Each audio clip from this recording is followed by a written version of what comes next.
New York State's property tax levy cap. What is it and how does it affect our public schools?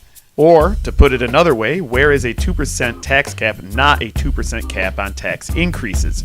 In New York State, that's where.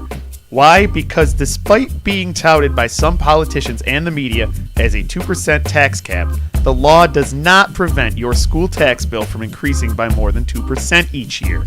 So what does it do?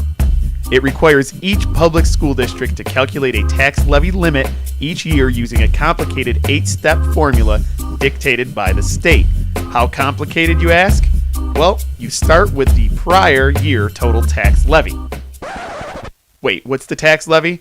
It's the total amount of property taxes a school district collects from property owners to balance its budget, after accounting for state aid and any other revenue sources.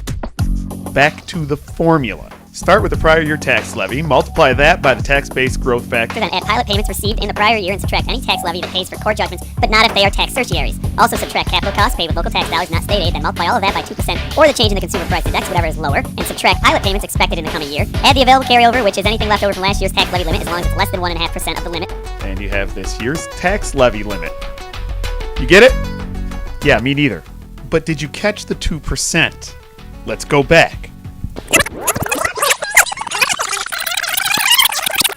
One of the 8 steps involves adjusting some costs for inflation using the change in consumer price index, or 2%, whichever is less. And then you continue with the formula. That's where the 2% comes in.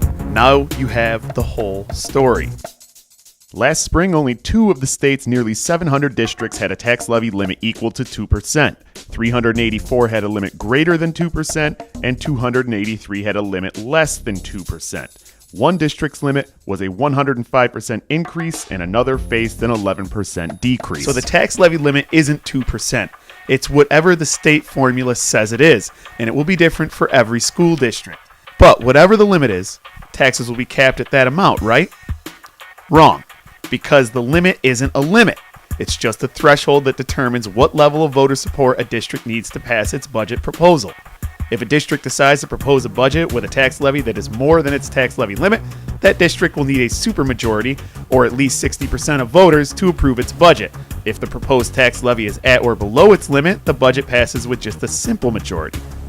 By the way, there are certain costs called exclusions that the state says aren't subject to the tax levy limit, but districts still need to pay those. They're part of the levy, just not part of the limit.